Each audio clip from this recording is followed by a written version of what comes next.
India's criminal Hunt show में मैं रमा दीक्षित हमेशा आपको ऐसे क्रिमिनल्स के बारे में बताती आई हूँ जिनके अपराधों ने सबको चौंका दिया था। अब चाहे ये अपराधी वो हो जिसने 5 mm मोटे और 7 इंच लंबे तार से 237 कारों के ताले तोड़ दिए,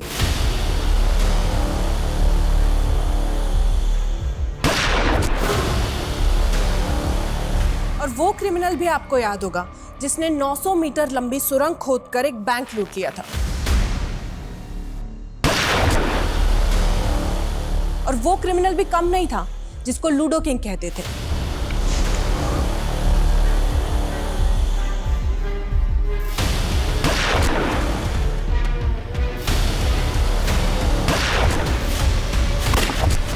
और आज हम हमारे शो पे एक ऐसे ही क्रिमिनल की कहानी सुनाएंगे जिसने सारे देश को हिला के रख दिया था।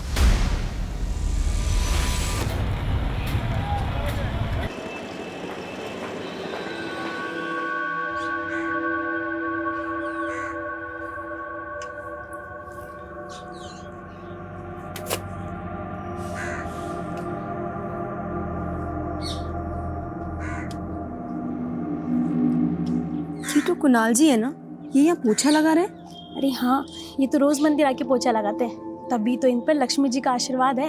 इतनी बड़ी कंपनी के वाइस प्रेसिडेंट, इतनी बड़ी कोठी और इतने रईस होने के बाद भी इनमें जरा भी घमंड नहीं है। इनके तो बच्चे भी काफी होनहार हैं।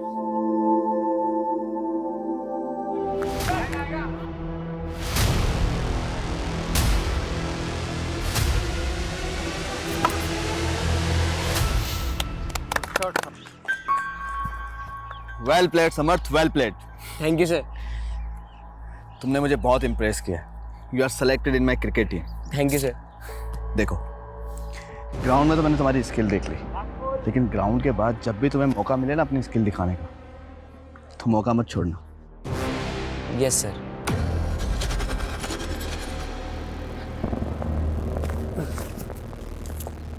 क्या हुआ समर्थ? सर मैं वॉशरूम जाके आता हूँ, ठीक है? हाँ।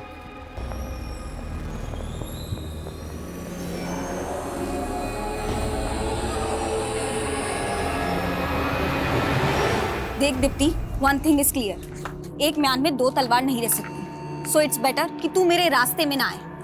रास्ता नहीं, सीढ़ी।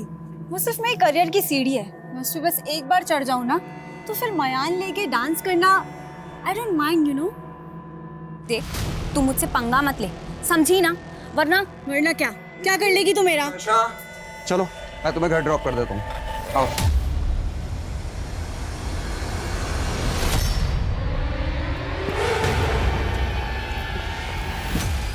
कोच का फेवरेट बनेगा, मेरी जगह लेगा। साले एक से एक गुंडे मेरे दोस्त हैं। ऐसा हाल करूंगा ना, पानी भी नहीं मांगेगा। अरे आप मंदिर से घर नहीं आए, नाश्ता कब से तैयार है?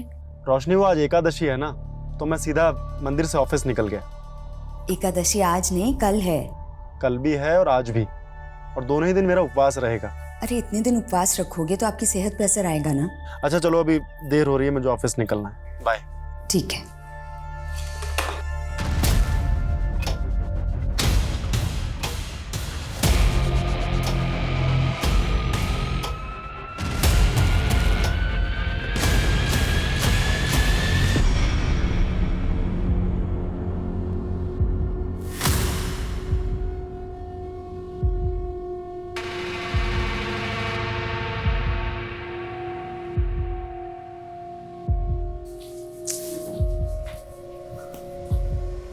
क्या हुआ, इतनी परेशान क्यों दिख रही है?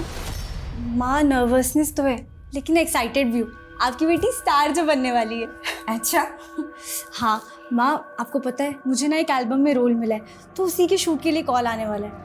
माँ, मुझे ना आउट ऑफ टाउन जाना होगा, तो प्लीज पापा को कन्विंस कर लेना आप। कोई जरूरत नहीं है, और मैंने तुम्हें पहले भी मना किया था ना, ये मॉडलिंग नहीं चलेगी। पापा, आप समर को क्रिकेटर बना सकते हो, तो मुझे मॉडलिंग क्यों नहीं करने देते? जब देखो तुम मेरे साथ सौतेला वाला बिहेव करते रहते हो। लेकिन मैं रुकूंगी नहीं, आप देखना, मैं शूट पे जरूर जाऊंगी। देखा, तुम्हारी वजह से बढ़ावा मिला है उसे। कैसे बात कर रही है मुझसे वो। अरे पर मैं दीप्ति, दीप्ति, दीप्ति, अरे क्या हुआ समझ? हाँ, बैठ बैठ। कैसा ये सब कहाँ से?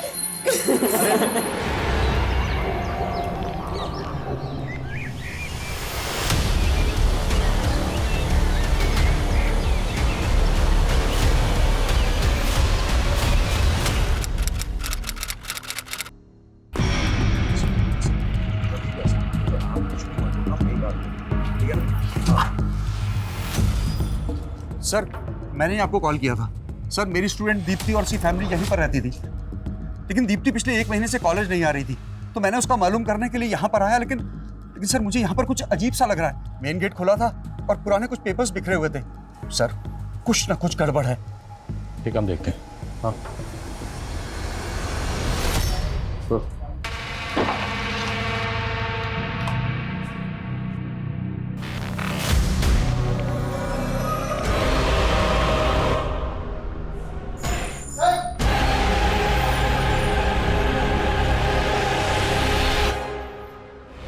सर एक यहाँ पे भी है। इतना बड़ा कांड हुआ इस घर में और पूरा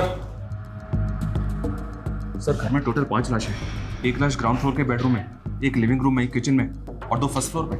घर में 5-5 कत्ल हुए। सिर्फ कत्ल ही नहीं हुआ, लोगों को बुरी तरह से जलाया गया। पूरे घर को अच्छे से चेक करो, एक भी चीज छूटनी नहीं चाहिए। Okay sir.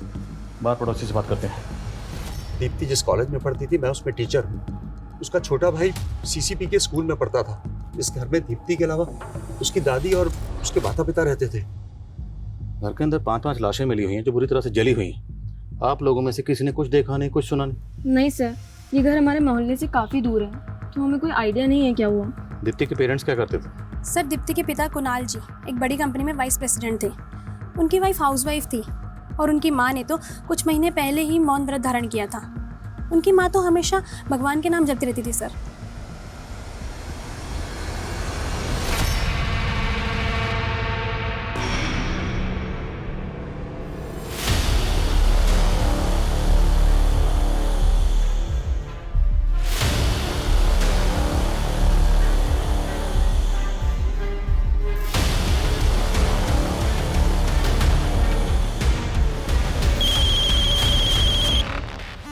हत्यारे की भी आत्मा होती है, उसके रंग ढंग, उसकी भी आदतें होती हैं, जिसे समझना।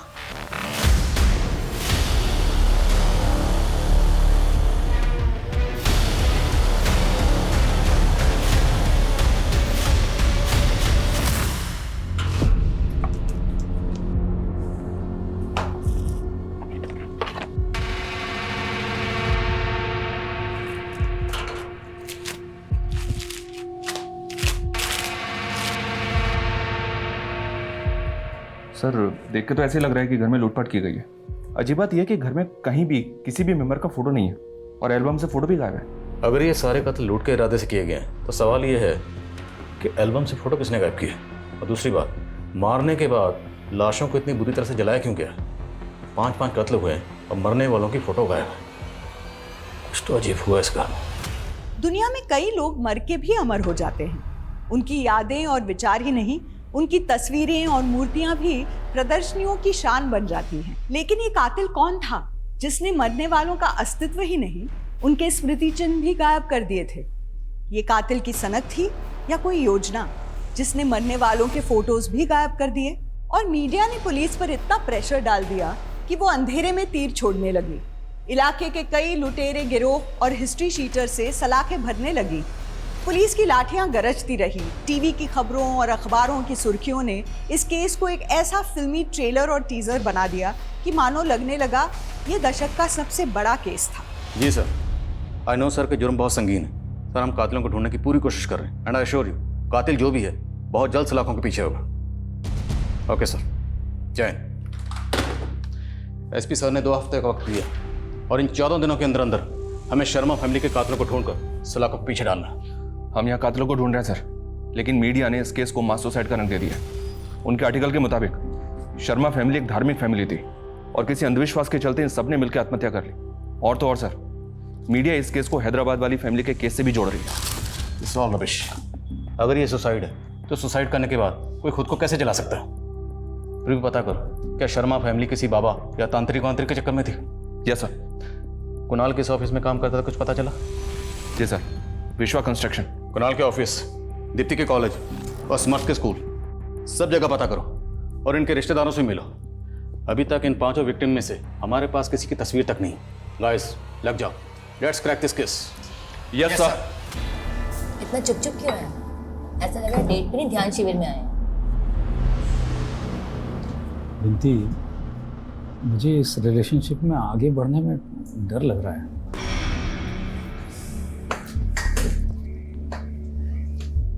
तुम्हें पता है तुमने 60 साल में शादी क्यों नहीं की? क्योंकि तुम अपने हर अफेयर से ऐसे दूर भागते रहे। लेकिन मैं तुम्हें कहीं नहीं जाने दूंगी। बिंती, तुम्हारी मेरी उम्र भी तो देखो। अरे ये तो अच्छी बात है ना कि तुम्हें इतनी जवान बीवी मिल रही है। इतनी प्रॉपर्टी, इतना जायदाद, मुझसे बेहतर कौन संभाल सकता है? हाँ ऐसे क्या देख रहे हैं जैसे कि मैं आपको चीट करके भागने वाली हूँ।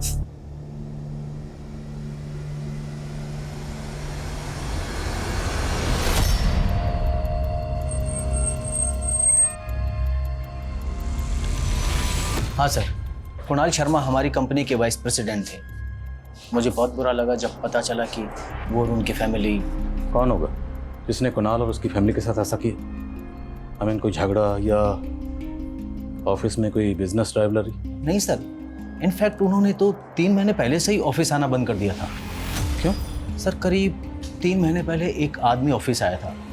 उसका कुणाल सर के साथ बहुत बुरा झगड़ा हुआ था। बहुत हो गया तेरा, आज तुझे तेरे स्टाफ के सामने जलील करूंगा। अरे हटाओ से। इशू क्या था? कुणाल ने कोई भी पुलिस कंप्लेंट क्यों नहीं की? सर, उन्होंने कुछ बताया नहीं। उसके बाद वो कभी ऑफिस नहीं आए। लेकिन करीब 1 हफ्ते बाद वो आदमी फिर ऑफिस आया था और ऑफिस के रिकॉर्ड से कुणाल सर के घर का पता मालूम करना चाहता था, लेकिन हमने उसे एंटरटेन नहीं किया सर। अच्छा, आपके ऑफिस के रिकॉर्ड में कुणाल की कोई तस्वीर होगी? हाँ सर, उनकी जॉइनिंग टाइम की कोई फोटो जरूर रिकॉर्ड में होगी। मुझे वो तस्वीर चाहिए। और वो जो 3 महीने पहले आदमी आया था कुणाल से झगड़ा करने, आप उसका स्केच बनवा सकते हैं? सर, कॉलेज रिकॉर्ड्स में दीप्ति का यही फोटो है। दीप्ति और उसकी फैमिली का किसी से कोई झगड़ा हुआ था? सर, इस बारे में तो मुझे कुछ नहीं मालूम, लेकिन एक बात है सर, जब दीप्ति कॉलेज नहीं आ रही थी तो मैंने उसकी फ्रेंड नताशा से इस बारे में पूछा था, तो उसने कहा कि शायद दीप्ति और उसके परिवार वाले कहीं घूमने गए होंगे, इसलिए दीप्ति कॉलेज नहीं आ रही। लेकिन उन सबका तो मर्डर हुआ है, तो फिर नताशा ने ऐसा क्यों कहा कि वो लोग घूमने गए? सर, मुझे भी बहुत अजीब लगा था। वैसे दोनों की आपस में बनती रही थी। कुछ दिन पहले क्लासरूम में दोनों का झगड़ा भी हुआ था। तो कहाँ थी तू? नहीं, मैं तो यही थी। तू मेरे पापा के कान भर के मेरा पत्ता साफ करना चाहती है? इस झगड़े की वजह क्या थी? ये तो मुझे नहीं मालूम सर, लेकिन हाँ, दीप्ति और नताशा दोनों पढ़ाई के साथ साथ मॉडलिंग में भी अपना किस्मत आजमा रही थी, और दीप्ति के पिताजी को दीप्ति का मॉडलिंग करना बिल्कुल पसंद नहीं था। सर, समर्थ हमारी स्कूल टीम का सबसे अच्छा बैट्समैन था। हमारी स्कूल टीम का कैप्टन भी सिलेक्ट हुआ था। लेकिन समर्थ ने स्कूल टूर्नामेंट में हिस्सा नहीं लिया। आपकी टीम का कैप्टन एब्सेंट था और आपने और आपके स्कूल ने ये जानने की कोशिश नहीं की कि। सर, एक्चुअली समर्थ ने कुछ टाइम पहले ही अपनी सिक लीव ली थी। क्यों? क्या हुआ था उसको? सर, शायद उसे फीवर था, इसलिए आखिर में हमें हमारा स्क्वाड भी चेंज करना पड़ा।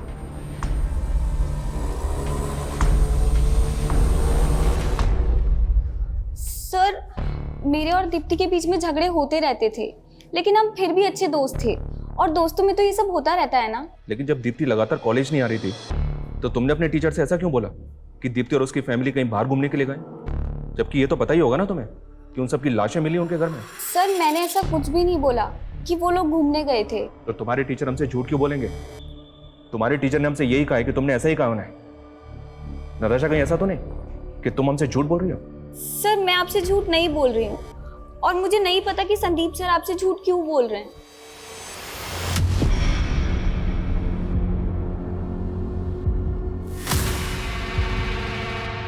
और नताशा कह रही है कि संदीप ने उस पर जानबूझ कर शक जताया था। सर, मुझे ऐसा लग रहा है कि नताशा भी हमसे कुछ छुपा रही है, क्योंकि मैंने बाकी स्टूडेंट से बात की। उनके बयान से ऐसा लग रहा है कि दीप्ति और नताशा एक ही लड़के से प्यार करती हैं। Love triangle? May be sir, but वो लड़का कौन है ये पता नहीं चल रहा है। तो पता करो, क्योंकि प्यार मोहब्बत के चक्कर बड़े बड़े गुनाहों को जन्म देते हैं। हो सकता है शर्मा फैमिली का कत्ल भी इसी वजह से हो, और नताशा संदीप दोनों पर नजर रखो। हाँ सिंह। सर, ये उस आदमी का स्केच जिसने 3 महीने पहले कुणाल के साथ मारपीट की थी, और सर ये पूरी फैमिली मेंबर्स की पोस्टमार्टम रिपोर्ट भी आ गई। ठीक है। Manish sir, look at this report. Postmortem report के मुताबिक शर्मा फैमिली के सभी मेंबर्स का कत्ल लाश मिलने के 1 महीने पहले हो चुका था। इसका मतलब सर उस घर में 1 महीने से लाशें पड़ी हुई थी और किसी को कुछ पता नहीं चला, यहाँ तक कि नेबर्स को भी नहीं। उनको भी तब पता चला कि जब दीप्ति के टीचर ने वहाँ पे आके इन्फॉर्म किया। सर कहीं ऐसा तो नहीं कि नेबर्स भी हमसे कुछ छुपा रहे हैं? मुमकिन है, क्योंकि यहाँ मर्डर्स नहीं है, सबको शूट किया गया, पूरी तरह से जलाया गया।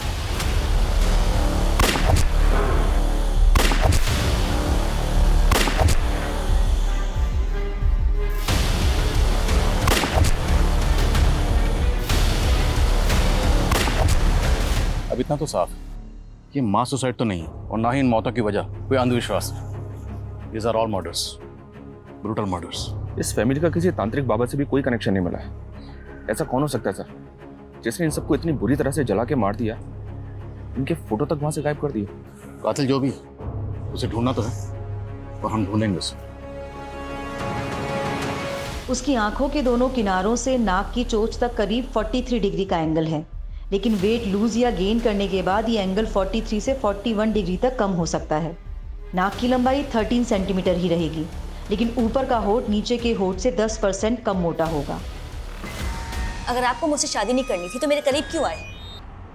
मैंने अपना सब कुछ सौंप दिया और आप ऐसी शादी करने से मना कर रहे हैं। बिनती, देख मैं तुम्हारा दिल नहीं दुखाना चाहता हूँ, बात ये है कि कौन है?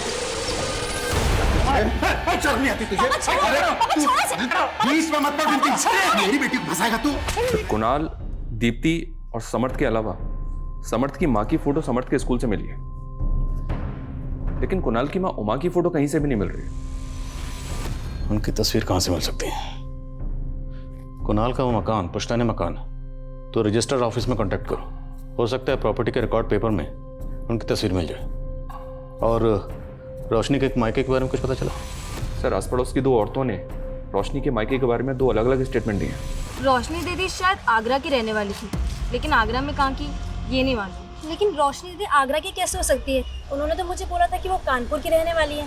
लेकिन रोशनी ने पड़ोसियों को 2 अलग अलग मायके के बारे में क्यों बताया होगा? सर, समर्थ के स्कूल से पता चला है कि उसने सिक लीव ली थी, लेकिन मैंने शर्मा फैमिली के डॉक्टर से बात की तो उसने बताया कि उसे बुखार नहीं हुआ था, बल्कि वो सोडोमी का शिकार हुआ था।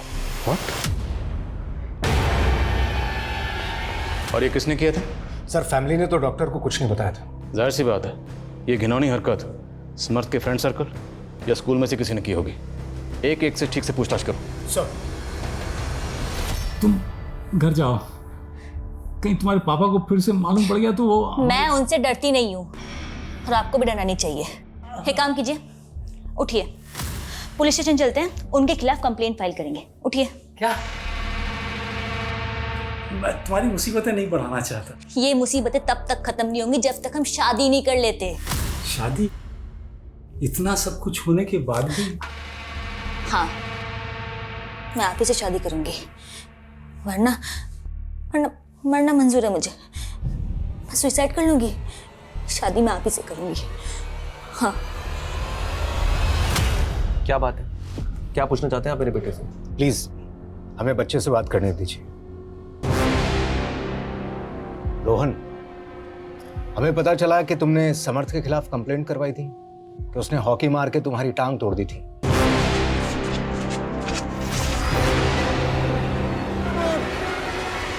हाँ सर, उसने मेरी टांग तोड़ी थी ताकि मैं इंजर्ड हो जाऊं और वो मेरी जगह टीम का कैप्टन बन जाए। और फिर तुमने उसके साथ में क्या किया कि वो स्कूल के टूर्नामेंट में खेल ही नहीं पाया? सर मैंने कुछ भी नहीं किया। समर्थ सोडोमी का शिकार हुआ है। अगर हमें पता चला कि तुमने उसके साथ में ये क्या बोल रहे हो आप? मेरा बेटा ऐसा नहीं है। सर मैं सच बोल रहा हूँ, मैंने कुछ भी नहीं करा समर्थ के साथ।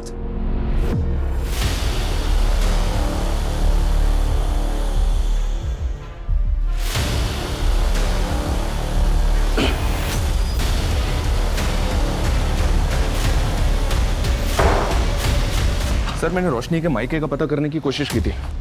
मैंने रोशनी की डिटेल्स कानपुर और आगरा पुलिस से शेयर की थी, तो आगरा के कांस्टेबल ने रोशनी को तुरंत आइडेंटिफाई किया। उसने बताया कि रोशनी पहले आगरा के एक नामी बिजनेसमैन विशाल की बीवी हुआ करती थी। और या सर, तकरीबन 14 साल पहले रोशनी ने विशाल के ऊपर घरेलू हिंसा का आरोप लगाया था। दोनों में डिवोर्स हो गया और उसके बाद रोशनी ने कुणाल से शादी कर ली। रोशनी और विशाल का डिवोर्स हुआ 14 साल पहले और स्कूल रिकॉर्ड्स के मुताबिक दीप्ति की उम्र है 16 से 17 साल। मतलब दीप्ति कुणाल और रोशनी की बेटी तो नहीं? राइट सर, दीप्ति विशाल की बेटी थी और ये कुणाल विशाल का बिजनेस पार्टनर भी हुआ करता था। और चौंकाने वाली बात यह सर कि आगरा पुलिस का कहना है कि कुणाल विशाल के बिजनेस के साथ साथ उसकी बीवी और उसकी बेटी को भी भगा ले गया। इस लिहाज से तो विशाल का स्ट्रांग मोटिव है सर। तुम कह रहे हो कि 14 साल बाद इस विशाल ने कुणाल और रोशनी से बदला लिया? तो स्केच वाला आदमी कौन था जिसने 3 महीने पहले कुणाल को उसके ऑफिस में जाकर पीटा था? इस विशाल के बारे में सब कुछ पता करो। Okay sir.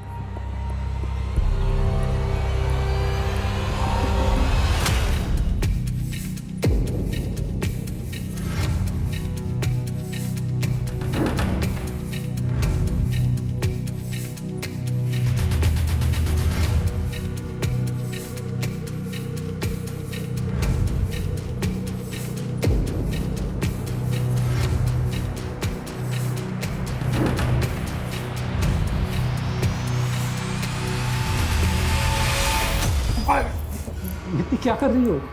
ओफो, शादी हुई हमारी, अब किस बात का डर? नहीं मैं वो जरा लगता है फर्स्ट नाइट की नर्वसनेस है। मैं भी दूर कर देती हूँ। Let's play a game. रोशनी का पहला पति विशाल आगरा से गायब है सर। इसका फोन में बंद है। तो क्या वाकई विशाल इस क्राइम में इन्वॉल्व है? मालूम करो ये कहाँ गायब है। जी सर। और एक बात, मैं रजिस्ट्रार से मिला तो पता चला कि कुणाल का घर 2 महीने पहले इसकी बीवी रोशनी के नाम पे हो गया। ये कैसे मुमकिन है? क्योंकि कुणाल का वो घर तो पुश्तैनी घर है, तो कुणाल की माँ के रहते हुए वो घर उसकी बीवी के नाम कैसे हो सकता है? इतना ही नहीं सर, वो घर फास्ट कैपिटल नाम की फाइनेंस कंपनी के पास गिरवी रखा हुआ है। रोशनी ने उस घर पे 50 लाख का मॉर्गेज लोन लिया था। वो पैसा उसके अकाउंट में आया और 3-4 दिन के बाद ये सारा पैसा विड्रॉ कर लिया गया। कहीं ये पूरी फैमिली किसी धोखाधड़ी का शिकार तो नहीं हुई? सर हमें सर समर्थ को किसने मॉलेस्ट किया था इसके बारे में तो कुछ पता नहीं चल रहा है, लेकिन इस कोच रावत का एक पुराना इतिहास पता चला है। 2 साल पहले ये गुड़गांव के गर्ल्स कॉलेज में कोच हुआ करता था। वहां पर कई लड़कियों ने इस पर मॉलेस्टेशन के चार्ज लगाए। बोल, चुप क्यों हो गए? सर मैंने कुछ नहीं किया सर। तूने क्या किया क्या नहीं किया, तेरा पूरा कच्चा चिट्ठा हमारे सामने है। सिर्फ समर्थ ही नहीं, तेरे स्कूल का एक और लड़का है रोहन, उसे भी तुमने कैप्टन बनाने का झांसा दिया था ना? सिर्फ ये 2 ही नहीं, और भी बच्चे होंगे। अब तेरे सारे कांड बाहर आएंगे। नहीं सर, रोहन झूठ बोल रहा है सर। बल्कि सर मैंने नहीं, रोहन ने समर्थ को मॉलिश किया है। निकला है सर, निकला। तो रोहन के बारे में तुमने पहले क्यों नहीं बताया? सर वो रोहन का बाप बहुत पावरफुल है सर। सर वो समर्थ पे तब से खुंदक खा के बैठा है जब समर्थ ने रोहन की टांग तोड़ी थी।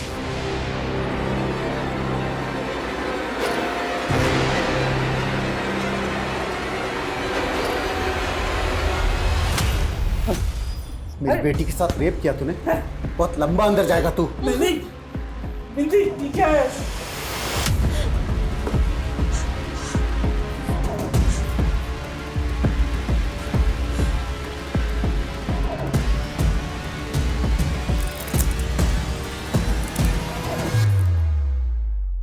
ऐसे क्या देख रहा है बुड्ढे? तूने मुझे पहचानने में ना गलती कर दी। अब एक काम कर, अपनी सारी धन दौलत और प्रॉपर्टी ना मेरे नाम पे कर दे, वरना मैं तुझे रेप के चार्जेस में फंसा दूंगा। बिंदी, इतना बड़ा धोखा मेरे साथ। मैंने तुम्हें प्यार किया और तुम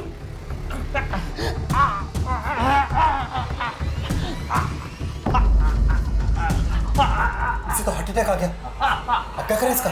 हॉस्पिटल लेके चलते हैं, चलो चलो। मुझे पता चला कि आप मुझे आगरा में ढूंढ रहे हैं। मैं लखनऊ गया हुआ था किसी काम से।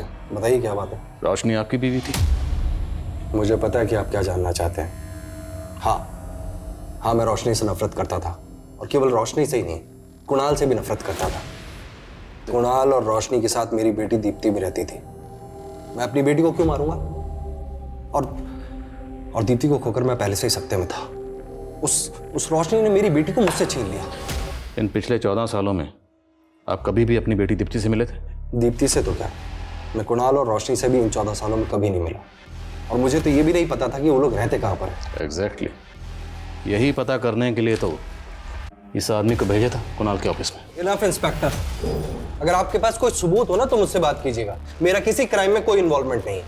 फिलहाल जा सकते हो, लेकिन याद रखना गायब होने की गलती मत करना, वरना पछताओगे। नजर रखो इस पे। शर्मा फैमिली का कत्ल 8 बोर की पिस्टल से हुआ था। पता करो इसके जानने वालों में कौन ऐसा है जिसे 8 बोर की पिस्टल प्रोवाइड करवा सकता है। सर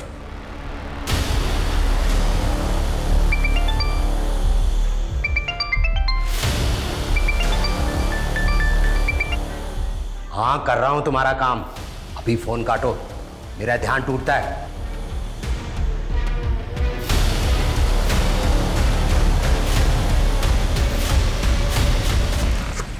ये फाइल अभी भिजवा दो। सर, कुणाल को जिस आदमी ने ऑफिस में जाके पीटा था, फरीदाबाद थाने से उसका क्रिमिनल रिकॉर्ड मिला। सतीश जोगी नाम है इसका। ड्रग पेडलिंग के जुर्म में अरेस्ट भी हो चुका है। सतीश जोगी कहाँ है आजकल?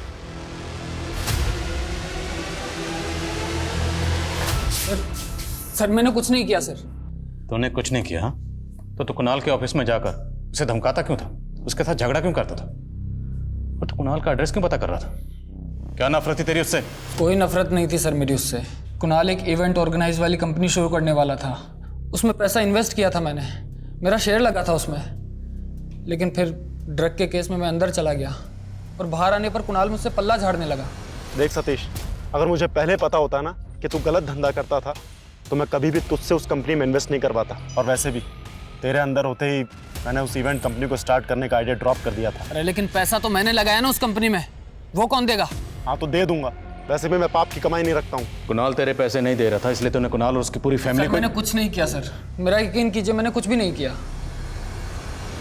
सर ये सतीश जोगी भी कुछ नहीं उगल रहा है। हाँ लेकिन ये बोल रहा है कि कुणाल इवेंट कंपनी खोलने वाला था। कुणाल विशाल का बिजनेस पार्टनर भी था और इतनी बड़ी कंपनी में वाइस प्रेसिडेंट था। फिर भी जब कुणाल ने अपना पुश्तैनी मकान अपनी बीवी रोशनी का नाम किया तो रोशनी ने वह मकान गिरवी रखा और 50 लाख का लोन उठाया। लोन की रकम गायब। ये सब कुछ बहुत अटपटा लग रहा है। सर, हम दीप्ति की दोस्त नताशा पर नजर बनाए हुए हैं।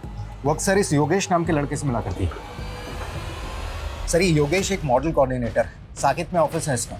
पता चला है कि दीप्ति अक्सर इसके साकेत वाले ऑफिस में जाया करती थी। तो कैसे योगेश ने दीप्ति को झांसा दिया होगा? इस योगेश और नताशा की दोस्ती का क्या राज है? सर ये योगेश दीप्ति को अक्सर एक होटल में ले जाया करता है और इसके अलावा भी इसके कई लड़कियों से अफेयर।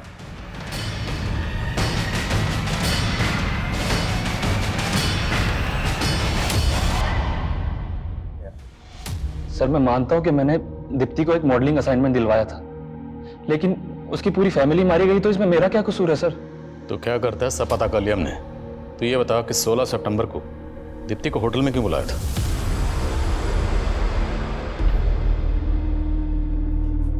लो ड्रिंक लो और आराम से बैठो, डायरेक्टर साहब आते ही होंगे अभी। मैं देखता हूँ। क्या कर रहा है मेरी बेटी के साथ? कौन है? पापा चुप कर तू। तू जानते नहीं ऐसे लड़कों को, मैं अच्छे से जानता हूँ। बोल, कैमरा कहाँ लगा रखा है? अरे अंकल, बोल। अंकल क्या कर रहे हैं? कैमरा कहाँ लगा रखा है तूने? अरे ऐसा कुछ नहीं है, आपको जरूर कोई गलतफहमी हुई है। होटल के स्टाफ ने सब बता दिया। दीप्ति के फादर कुणाल तुझे अंदर करवाने वाले थे, इसलिए तूने उनकी पूरी फैमिली नहीं सर, ऐसा नहीं है। उल्टा सर, दीप्ति के फादर को भी मुझे लेकर गलतफहमी थी। सर नताशा ने दीप्ति के फादर को वहाँ भेजा था उसे एल्बम से निकलवाने के लिए, ताकि उसका खुद का चांस लग जाए, और इसलिए दोनों के बीच झगड़ा हुआ था सर। कल कहाँ थी तू? नहीं मैं तो यही थी। तू मेरे पापा के कान भर के मेरा पत्ता साफ कर। मुझे तो सिर्फ मॉडल से मतलब था। दीप्ति के फादर उसे रोक रहे थे, इसलिए वो रोल मैं नताशा को दिलवा रहा था। रोल दिलवा रहे थे या? सर वो अपनी मर्जी से मेरे साथ रिलेशन में थी, लेकिन सर दीप्ति से उसके बहुत चिढ़ थी, और इसके अलावा मुझे कुछ नहीं पता सर, मैं सच कह रहा हूँ।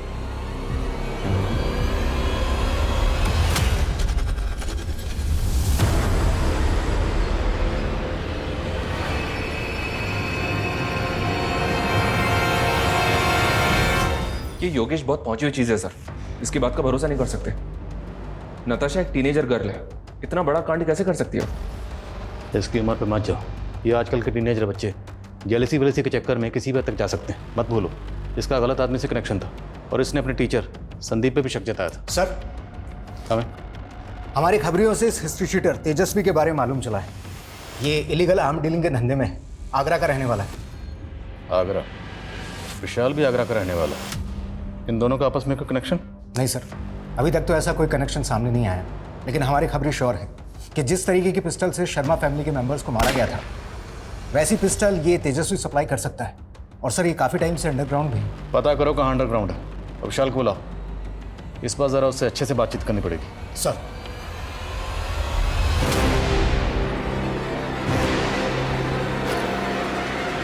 मैं किसी तेजस्वी को नहीं जानता, और अगर वो आगरा का रहने वाला है तो क्या वो मेरा आदमी हो गया? आगरा में आपके कामों की पूरी फहरिस्त है हमारे पास, सारे कारनामे जानते हैं। काम तो प्रॉपर्टी डीलर का है, लेकिन प्रॉपर्टी खाली करवाने के लिए गुंडे भेजते हो ना। कौन से गुंडे? और कोई सबूत है आपके पास? कहाँ है मेरा बेटा? आप लोग मेरे बेटे को उठा के लाए हो ना? क्या बोल रहे हैं? कहाँ है मेरा बेटा? झूठ मत बोलो, मुझे पता है मेरा बेटा। बोल क्या? एक मिनट, क्या बोल रहे हैं आप? झूठ मत बोलो, मुझे पता है आराम से अंदर है। बात, आप आराम से बात कीजिए। अंदर क्यों उठा के लाए मेरे बेटे को? क्या हुआ? एक तो गलत तरीके से मेरे बेटे को गायब कर दिया और झूठा रिमांड लेकर के उससे गुनाह कबूल करवाना चाहते हैं। आपको गलत कोई गलतफहमी नहीं हुई है, मुझे पता है मेरा बेटा अंदर है। मैं रुकने वाला नहीं हूँ, मैं मीडिया में जाऊंगा। मैं छोड़ूंगा नहीं किसी को, बता रहा हूँ। मैं छोड़ूंगा नहीं किसी को, मैं मीडिया में जाऊंगा, मैं बता रहा हूँ। पक्का ड्रामा कर रहा है, किसी ने अपने बेटे को गायब किया होगा। पता करो रोहन कहाँ। Okay sir.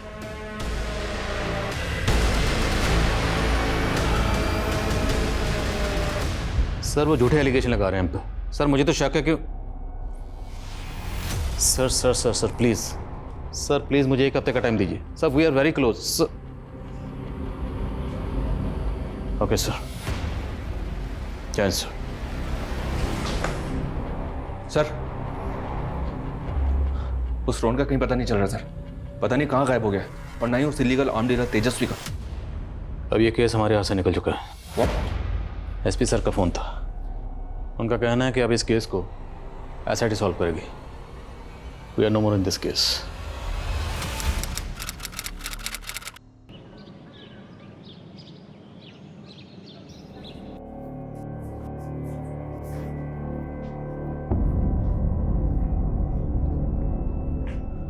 अरे भाई क्या कर रही हो मधु? आपको तो अपनी ड्यूटी से फुर्सत ही नहीं है। हर साल कहते हैं घुमाने लेकर जाएंगे, लेकिन लेके जाते ही नहीं है। इसलिए हमारे पुराने ट्रिप की फोटोज देख रही हूँ। चलो भाई अच्छा ही है कि तुम तो पुरानी यादें संभाल रही हो। एक मिनट,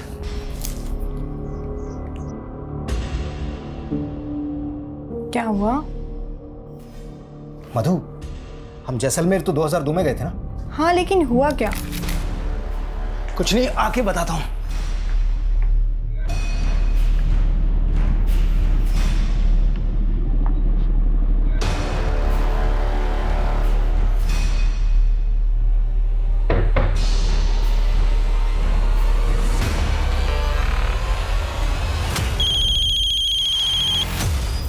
हेलो जैन सर मैं अमर सक्सेना बोल रहा हूँ।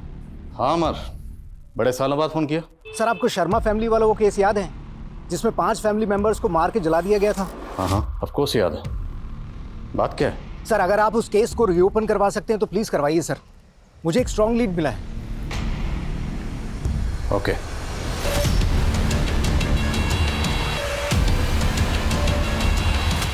रमा, ये सरिता जी क्रिमिनल साइकोलॉजिस्ट हैं। इन्होंने इस केस पर बड़ी तफसील से काम किया। सर अब अगर ये हमारे शो में आएंगी तो हमारे शो की एनर्जी बिल्कुल अलग ही हो जाएगी। Hope so. लेकिन स्कल्प्टर सर ये संतराज शब्दों को शक्ल देने में माहिर है। सरिता जी सर मेरी ब्रीफिंग तैयार है। इस केस को स्टडी करने के बाद जितना मैं क्रिमिनल की मनोदशा को समझ पाई हूँ, उसके अकॉर्डिंग क्राइम करने के बाद वो अगर गायब भी हुआ होगा तो तकरीबन 50 किलोमीटर के दायरे में कहीं रह रहा होगा, और मौजूदा वक्त में वो कैसा दिखता है इसका भी मैंने ब्रीफ रेडी कर लिया। लेकिन आपके शब्दों को शक्ल देने के लिए मुझे वक्त लगेगा। आपके पास जो भी ब्रीफ तैयार है रिकॉर्ड करके दे दीजिए। जी। कितना वक्त लगेगा? कह नहीं सकता, कलाकार कल कल करते हुए सरिया बिता देता है और कलाकृति बनती नहीं। कलाकार साहब आपके पास वक्त की कमी नहीं होगी, पर हम कानून के रखवाले हैं, हमें इंसाफ दिलाना होता है। ये शो अगले 14 दिनों में टेलीकास्ट होगा, तब तक सब कुछ क्लियर हो जाना चाहिए। जी हम आज हमारे शो में पहली बार लाइव आकर एक क्रिमिनल की तलाश करने वाले हैं। ऐसा आज तक पहले किसी क्राइम शो में नहीं हुआ है। और हमारी आज की स्पेशल गेस्ट हैं क्रिमिनल साइकोलॉजिस्ट सरिता सचदेवा जी, जिन्होंने 20 साल पहले गायब हुए एक क्रिमिनल की ऐसी रुखरेखा तैयार करी है जिसे हमारे स्कल्प्टर संतराज जी ने एक मूर्ति में गढ़ा है। इसके पीछे उसी क्रिमिनल का चेहरा छुपा है जो 20 साल पहले हुए शर्मा फैमिली मर्डर केस का प्राइम सस्पेक्ट है।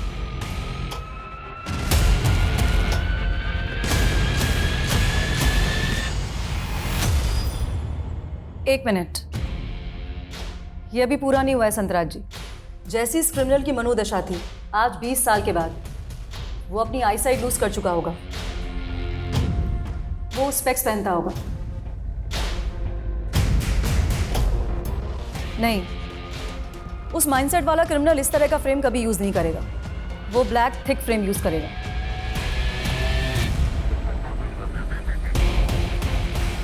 परफेक्ट। ध्यान से देखिए, यही है वो क्रिमिनल जो शायद आजकल आपके आसपास, आपके गली मोहल्ले या सोसाइटी में या ऑफिस में हो। अगर आपने ऐसे दिखने वाले किसी भी शख्स को कहीं देखा है या जानते हैं तो नीचे दिए गए नंबर पर तुरंत हमें कांटेक्ट कीजिए। हेलो, आपने शो में जिस आदमी की मूर्ति दिखाई है वैसे ही एक आदमी को मैं जानती हूँ।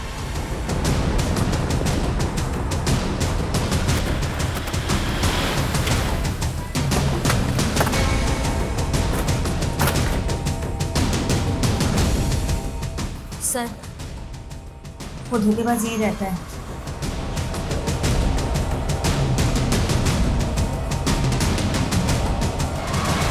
मुकुंद श्रीवास्तव और कुणाल शर्मा, बहुत लंबा इंतजार करवाया तूने। 20 साल 20 साल पहले अगर डीएनए प्रोफाइलिंग कर पाना मुमकिन होता तो ये केस 20 साल तक अनसॉल्व ना रहता। खैर, उन 5 बॉडीज के रिमेन्स आज भी प्रिजर्व करके रखे हुए हैं। उनमें से तुम्हारी माँ उमा जी के डीएनए को तुम्हारे डीएनए से मैच करके देखेंगे। फिर दूध का दूध, पानी का पानी हो जाएगा। उम्र के आखिरी पड़ाव में हो। बोलो, सच क्या है? मैं बहुत बड़ा रईस बनना चाहता था। बहुत बड़ी कंपनी में वाइस प्रेसिडेंट होने के बावजूद भी मैं कई बिजनेस करना चाहता था। इसलिए मैं अपना सेविंग्स को कभी स्टॉक मार्केट में इन्वेस्ट कर देता या कभी किसी नए बिजनेस में, लेकिन मेरा पैसा डूबता ही चला गया। बहुत बड़े कर्ज में आ गया मैं। कहीं लेनदार मेरे कर्ज की वजह से मेरा घर ना हड़प लें, इसलिए घबरा कर मैं घर अपनी बीवी के नाम कर दिया मैंने। और तुम्हारी बीवी रोशनी ने उस घर को गिरवी रखकर 50 लाख का लोन लिया था। वो लोन की रकम कहाँ गई? उसी 50 लाख से मैंने अपना काफ़ी कर्ज चुकाया, लेकिन फिर भी काफ़ी कर्ज बचा रह गया। मैं बहुत तंग हो गया था। मैंने सोचा कहीं मेरी वजह से मेरे परिवार की खुशहाली न छिन जाए, वो सड़क पे ना आ जाए। तभी मैंने फैसला किया कि मैं अपने परिवार को मार दूं, तो कम से कम ऊपर वाला उन्हें स्वर्ग तो देगा। और उन्हें मारने के लिए तूने पिस्तौल तेजस्वी से खरीदी थी। मैं विशाल के साथ काम करता था, तभी मेरी मुलाकात तेजस्वी से हुई थी। हत्या से 15 दिन पहले तेजस्वी ने मेरे लिए पिस्तौल का इंतजाम किया था। कैसे?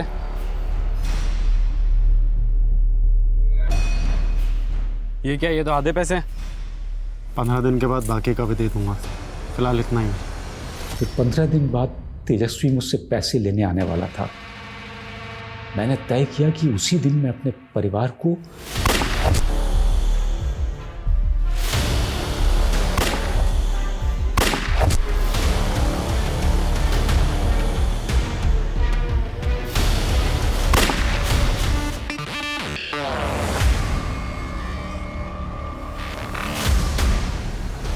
उस दिन सबको मार के मैं तेजस्वी का इंतजार करता रहा। तो तूने अपनी जगह तेजस्वी को मार दी? हाँ, मैंने एक एक कर सारी लाशें जला दी और खून साफ करके घर में मौजूद सारी फोटोएं लेकर के मैं भाग गया। जगह जगह मैं बहुत भटका। आखिरकार मैंने अपनी नई पहचान बना ली, मुकुंद श्रीवास्तव। मैंने एक छोटी सी नौकरी पकड़ी और साइड में अपना बिजनेस शुरू कर दिया। वहीं से मेरी किस्मत का चक्का चल पड़ा। लेकिन मैं अकेला था। दिप्ति आई, मेरी पत्नी, लेकिन उसे मुझसे नहीं मेरी दौलत से प्यार था, इसलिए मुझे पकड़वाया। बहुत कमीनी थी वो। सबसे बड़ा कमीना तो तू है, कमीना और खुदगर्ज, जिसने अपनी पूरी फैमिली को मार दिया, अपनी बीवी को, अपने छोटे छोटे बच्चों को, यहाँ तक कि अपनी माँ को भी। सिर्फ मारा ही नहीं, उन्हें पूरी तरह से जला दिया। तेरे पाप इतने घिनौने हैं ना, तुझे नर्क से भी धक्के मारकर बाहर निकला जाएगा।